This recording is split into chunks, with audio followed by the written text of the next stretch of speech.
పవన్ కళ్యాణ్ గారు మీ దగ్గరికి వచ్చి స్వామీజీ నేను సీఎం అవ్వాలి, లేదంటే జనసేన పార్టీ టీడీపీ కలయిక బాగుండాలి, ఏమైనా సలహా ఇవ్వమని అడిగారు అనుకోండి, నేను ఊహిస్తున్నాను మీ దగ్గరికి వచ్చి అంటే ఏం చెప్తామని. అంటే చిరంజీవి గారు అన్నారు కాబట్టి, అంటే మీకు రాజకీయాల అతీతులు. మనం ఏం కోరుకుంటామంటే ధర్మాన్ని కోరుకుంటాం సార్, ధర్మాన్ని నిలబెట్టాలని కోరుకుంటాం, ధర్మం తెలిసినవాడు పరిపాలించాలని కోరుకుంటాం. నిన్న ఇవాళ ఫేస్బుక్లో చూసాం, తిరుమలలో స్వామివారికి వాడే జీడిపప్పు హలాలయ్యింది పెడతారట అన్నయ్య. మీకేమన్నా న్యూస్ వస్తే మరి చెప్పండి. ముస్లింలకు కాంటాక్ట్ అండి సార్. ఓకే, ముస్లిం కాంటాక్ట్ అంటే హలాలు, అలా అంటూ ఉమ్మేసింది కదా సార్. అది అంటే purposely this fellows want to destroy ధర్మ, అంతే కదా సార్.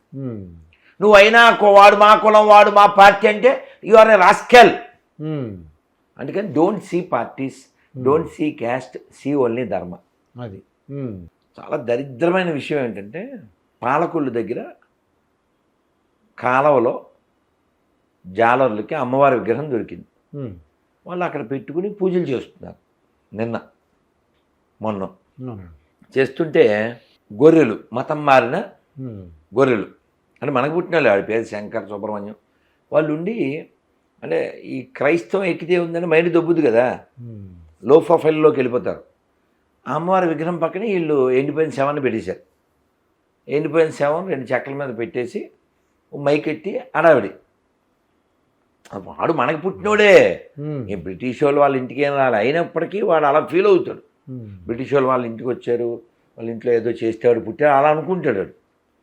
అలా వాడు ఆ సైకో మెంటాలిటీతో అందులో ఒక గొర్రె తోడేలుగా మారి అమ్మవారి విగ్రహాన్ని రేపేస్తాడు. ఈ సాతాను దీన్ని లేకుండా చేస్తానని దాన్ని ఎక్కడో కాలువలోనో ఇంకెక్కడో వేసాడు. ఇది ఎందుకు చెప్తున్నా అంటే ఈ క్రైస్తవ మైండ్ మెంటాలిటీ అది విధ్వంసానికి, అశాంతికి, దానికి పనికి వస్తుంది. అది విషయం.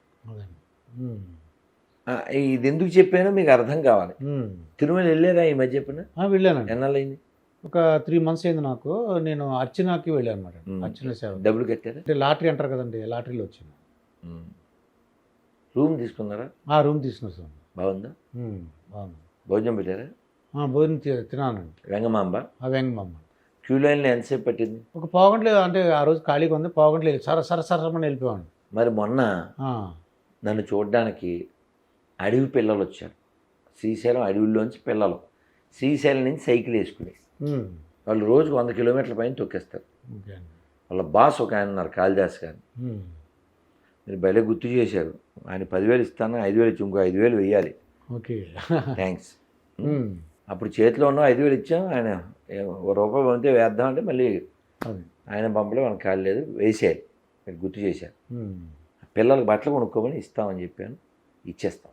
పిల్లలు పైన 8 గంటలు 18 గంటలు ఉన్నారు సార్ దర్శనం. వాళ్ళు సార్ చలిగా సార్, సైకిల్ తొక్కుకుంటూ వచ్చారండి. వాళ్ళకి కదా సార్ మనం ఉపకారం చేయాలి. దర్శనం లేదు సార్, వెనక్కి వచ్చారు. మా లాయర్ గారు కూడా వెళ్ళి వెనక్కి వచ్చేసారు.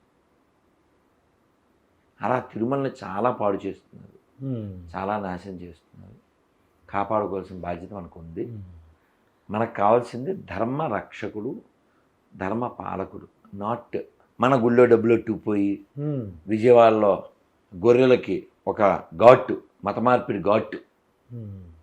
సార్ ఈ రాష్ట్రం, తెలుగు నేల చాలా గొప్ప వాళ్ళు పుట్టిన నేల సార్. ఓ పోతన గారు, ఓ రామదాసు గారు, ఓ కొమరం భీం, అల్లూరు సీతారామరాజు, ఓ డొక్కా సీతమ్మ, ఓ కందుకూరి, ఓ టంగుటూరి, ఒక వేటూరి, ఒక అన్నమయ్య, ఓ నన్నయ్య, వీటూరి, ఒక నారాయణ తీర్థులు, ఒక కవయిత్రి మొల్ల. మామూలు నేల కాదు. ఒక పాపారాయుడు, మిస్టర్ పాపారాయుడు, సర్దార్ పాపారాయుడు అండి. నేను చెప్పేది బొబ్బిలి పులే. ఓకే, వీర రక్తపు దార వారబోసిన సీమ, పలనాడు నీదెరా వెలనాడు నీదెరా, బాలచంద్రుడు చూడ ఎవడోయి, తాండ్ర పాపయ్య కూడా నీవోడో చెయ్యెత్తి జై కొట్టు తెలుగోడా గతమెంతో ఘనకీర్తి కలవోడా. ఎన్ని క్షేత్రాలు, ఎందరెందరు మహాపురుషులు, మహారచయితలు, గొప్ప గాయకులు, గొప్ప నాయకులు. మామూలు నేల కాదు సార్ ఈ తెలుగు నేల. ట్యాంక్ బండి మీద అలా నెమ్మదిగా నడిస్తే మీకు అర్థమైపోద్ది గొప్ప నేల, ఎవరెవరు పుట్టారో. అన్నగారు ఎంతమంది విగ్రహాలు పెట్టించారు. అలాంటి వాళ్ళు పుట్టిన నేలలో ఈ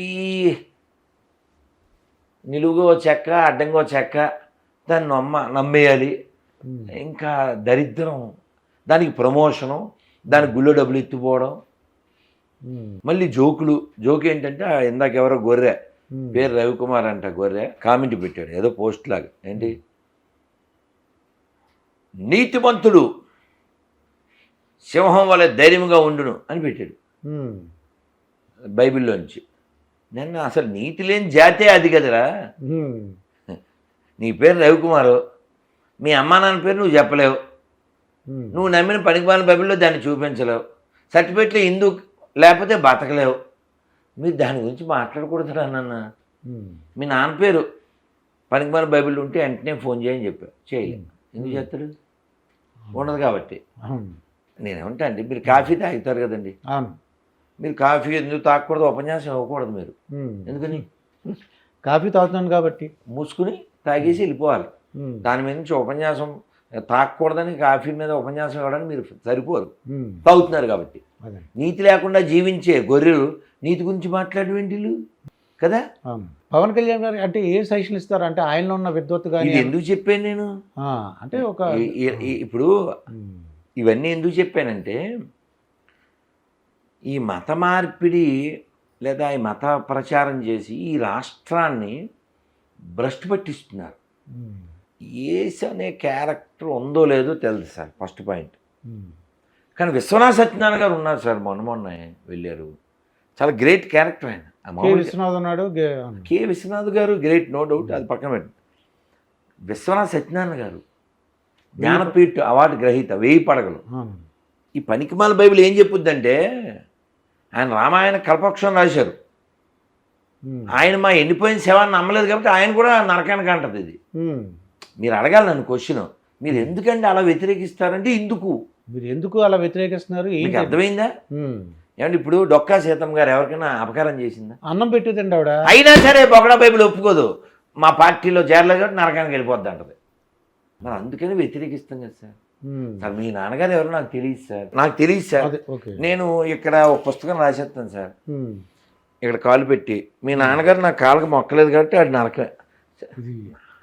నాన్ సెన్స్ కదా సార్ అది, దుర్మార్గం కదా సార్ అది. లక్షల మంది, కోట్ల మంది భూమి మీద ఎప్పుడూ చచ్చిపోయారు. ఈ ముష్టి మతం మొన్న పుట్టింది. ఈ ముష్టి మతం పుట్టకముందు బోల్డ్ కోట్ల మంది చచ్చిపోయారు. వాళ్ళు ఎక్కడికి వెళ్తారు? వీడి దాంట్లో లాజిక్ ఉంటే ఇవన్నీ పక్కన పెట్టండి. రాజా హీరో ఉన్నారు కదండి, ఆయన అడిగారా మీరు? అంటే రండి మాట్లాడదాం అని అన్నా, రాలేదా? నా పని నేను చేసుకుంటానండి, నా సర్వీస్ నేను చేసుకుంటా. పొట్టకూటి కోసం కదా సార్. దశంభాగాలు రావాలంటే ఏం చేయాలి? గొర్రెలను తయారు చేయాలి. సినిమాలు ఎలాగలేవు కదా సార్. రాధామనోహర్ దాస్ గారు కొన్ని ప్రశ్నలు అడిగారండి, రండి ఇంటర్వ్యూకి అన్నా. నాకు అవన్నీ ఎందుకండి, నా పనులు నేను చేసుకుని నా సర్వీస్ నేను చేసుకుంటా, దయచేసి దాంట్లో లాక్కనే. వీడు ఇప్పుడు గంజా బిజినెస్ చేస్తున్నాడు అనుకోండి, సరదాకి రోయ్ మనం కనిపెట్టి వాటిని నువ్వు గంజా బిజినెస్ చేయట్లేదని నేను బలంగా నమ్ముతున్నాను, నీకు సన్మానం చేద్దాం అనుకుంటున్నాను అనుకోండి, వాడికి చాలా ఇబ్బందిగా ఉంటుంది కదా. వాడు చేస్తున్నట్టు వాడికి తెలుసు, మీరేమో చేయట్లేదు అంటున్నారు. ఇప్పుడు సన్మానం పేరు మీద తీసుకెళ్లి పోలీసులు అప్పచెప్పేస్తాడు దుర్గాప్రసాద్ అని. అది డౌట్ వద్దారు, అదే సేమ్ డౌట్ రాసేది కూడా. చేసేది వ్యాపారం అని తెలుసు కదండి, మాస్టర్ కదండి. ఇప్పుడు అంటే ఆయన భోజనాలు కూడా పెడుతున్నారండి, మధ్యాహ్నం భోజనాలు పెట్టడం. ఇది ఎలా ఉందో తెలుసా, మేము చాలా కష్టపడి కుర్చీలో కూర్చున్నామని మీరు స్టేట్మెంట్ ఇస్తే ఎలా ఉంటుంది అంటారు? మెత్తని కుర్చీ ఎత్తే ఈయనకి ఏసీ వేసి నేను ఏదో స్వామీజీ మీద గౌరవంతో కష్టపడి కుర్చీలో కూర్చున్నానని స్టేట్మెంట్ ఇచ్చినట్టు ఉంటుంది. అది జనాలు దశంభాగాలు ఇస్తే పెట్టాడు, ఎక్కడి నుంచి పెట్టాడు? పోనీ అన్నం ఎవరికి పెడుతున్నాడు? పోనీ ఆడికి వచ్చే గొర్రెలకైనా ఏమైనా బస్ స్టాండ్కి వెళ్ళి పెడుతున్నాడా? వాళ్ళే బస్ స్టాండ్ కాదండి, అక్కడ చర్చికి వచ్చిన వాళ్ళు. దాంట్లో విషయం ఏముంది? వాళ్ళు డబ్బులు ఇచ్చారు, వాళ్ళు పెట్టాడు, దాని టాపిక్ ఏముంది? ఇప్పుడు ఇస్కాన్ ఉంది, కొన్ని కోట్ల మందికి అన్నదానం చేసింది, చేస్తూనే ఉంది, రోడ్ల మీద చేస్తుంది, వచ్చిన చోట చేస్తుంది. మనం వినాయక చవితి, శ్రీరామనవమి ఎన్నో చేస్తాం, అన్నదానం చేస్తారు, కోట్ల మంది పెడతాం. అది టాపిక్ ఏముంది సార్ అసలు? ఇంకో విషయం, అన్నదానం చేయడం అనే టాపిక్ ఏమన్నా బైబిల్లో ఉంటే అడగండి, అసలు అన్నం గురించి ఉందేమో అడగండి. ఇందాక ఒక గొర్రె అంటే అక్కడ తల్లులు అందరూ సమావేశం అయితే దిల్షుక్నగర్లో, మరి తల్లులు కదా, అందుకని ఒక అక్క గొర్రె అని అనుకుంటే మామూలుగా చెప్పొచ్చు కదా అనుకుంటాను నేను. అంటే మామూలుగా మిమ్మల్ని ఏమని పిలవాలి చెప్పండి? దుర్గా ప్రసాద్. నాకు తెలుసు, మీ ప్రొఫెషన్ ఏంటి సార్? ఇది యాంకరింగ్ చేయడం ప్రస్తుతం. ఇప్పుడు మిమ్మల్ని యాంకర్ గారు అనొచ్చా అనకూడదా? అనొచ్చండి. నాకు దుర్గా ప్రసాద్ అన్నాం, చెప్పండి యాంకర్ గారు అనొచ్చా అనకూడదా? అనొచ్చండి. అందులో అవమానం ఉందని మీకు ఏమన్నా? మీరు యాంకరేగా, అవును, మీకు అందులో అవమానం ఏంటి? మీ ప్రొఫెషన్ అదేగా. అది అర్థం కాదుగా. అది అదే బైబిల్లో అలా ఉంది కాబట్టి అలా అంటున్నారు మీరు. ఏమంటే they confirm them self as a గొర్రెలు. తప్పిపోయిన గొర్రె పిల్ల చర్చి అని రాసి పెట్టుకున్నాడు. చర్చి పేరేంటి? తప్పిపోయిన గొర్రె పిల్ల చర్చి. ఇప్పుడు మిమ్మల్ని మీరు యాంకర్ అన్నప్పుడు ఆడ యాంకర్ అని పిలిస్తే మీకు నొప్పేటి?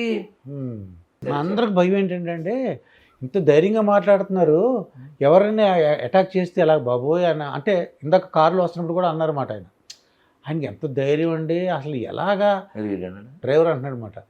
అది వీడియోలు చేస్తుంటే మాకు అదే భయంగా ఉంటుందండి, ఎవరిని అటాక్ చేస్తారేమో, ఆయన అంత ధైర్యం ఏంటంటే అని అడుగుతున్నారండి. అంటే ఇప్పుడు మీకు ఒక విషయం అర్థమైంది కదా, అది పాపిష్టి మతం అని అర్థమైంతేగా, వాళ్ళది ప్రేమ మతం కాదని అర్థమైంతేగా. ప్రేమ మతం ఇప్పుడు ఒక చెంపపై కొడితే మరో చెంప చూపించమని అన్నాడు మా యేసుబాబు అంటారు కదా, నిన్ను వాళ్ళని పొరుగు అని ప్రేమించుము అన్నాడు అంటారు కదా. మీరు ఎక్కడ ప్రేమిస్తున్నారు? ఒరే రథమనోహర్, ఒరే పిలక, ఒరే గుండు, నీకు నరకం తప్పదురా, నిన్ను మా ఓడు యేసుబాబు నిన్ను వేయించేస్తాడురా అని కామెంట్లు పెడుతుంటారు. నన్ను లాకొడక అన్నోనే నేను క్షమిస్తున్నాను కదా సార్. ఓకే, మామూలు మనిషిని సార్, ఆర్డినరీ సార్. నేను నిన్నగాక మొన్న 3 రోజుల క్రితం చందానగర్లో ఉన్నప్పుడు పేరు పర్లేదని ఫోన్ చేశాను. కాకపోతే ఫోన్ చేస్తాను మీ ముందు మళ్ళీ. ఎవరండి అన్న అంటే ఆయన పెద్ద ఆయన, నా పేరు క్రిస్టఫర్ అండి అన్నాడు. ఏం చేస్తుంటారన్న? అయ్యగారు నేను పాస్టర్ని అండి అన్నాడు. అంటే నేనే పాస్టర్ని అనుకున్నాడు. పెద్ద ఆయన కదా, ఎవరో నెంబర్ ఇచ్చి నాకు చేయమని ఉంటారు. ఆయన అప్పుడు చేసి ఉంటాడు, నేను ఎత్తలేదు, మళ్ళీ చేశా. నేను ప్రైజ్ ద లార్డ్ అన్నా, పాప సంబరపడిపోయాడు. ఎంతమంది పిల్లలన్నా బోరుమని ఏడ్చాడండి. వీడియో ఉంటుంది, తర్వాత చూడండి. నాకు మతం ముఖ్యం కాదు, మానవత్వమే ముఖ్యమని ఏడ్చాడు. ఏమిటండి సంగతి? ఒక కొడుకు పెళ్లి చేశాడంట, చచ్చిపోయాడు. కూతురికి పెళ్లి చేశాడు, అల్లుడు చచ్చిపోయాడు. కోడలు ఇంటికాడే ఉంది, కూతురు ఇంటికాడే ఉంది. వృద్ధుడైపోయాడు, తిండికి కూడా కష్టంగా ఉందన్నాడు. వెంటనే మాస్టర్ వెంటనే 1000 రూపాయలు పంపించా. అదేంటి అతను మన మతం కాదు, మీరు తెల్లారు లేస్తే వాళ్ళని వేసుకుంటారు కదా, వాళ్ళకి ఎందుకు ఇవ్వాలి డబ్బులు? నాకు మనిషి కావాలి, నాకు మనిషి కావాలి. బాధలో ఉన్నాడు ఆయన. అది ఎవడైతే ఏంటి, నాకు వాడు ఏ మతం అయితే ఏంటి, వాడి మతం నాకు ముఖ్యం కాదు, వాడి కష్టం నాకు ముఖ్యం. నాకు చేయగలిగే హెల్ప్ నేను చేస్తాను, అంతే. అది ఏ మతస్థమైన ఎవడైతే ఏంటి, మనిషాడు. పిన్నిస్ తెచ్చి మిమ్మల్ని పొడిస్తే ఒకటేను, ఇమ్మానుయేల్ని పిలిస్తే ఒకటేను, మనోహర్ దాస్ని పొడిస్తే ఒకటేను, అహ్మద్ అనే పొడిస్తే ఒకటి వస్తుంది ఏంటి? రక్తం అందరికి ఒకలాగా వస్తుంది, పెయిన్ కూడా ఒకలాగా వస్తుంది. కాబట్టి మనుషులు ముఖ్యం నాకు, అంతే.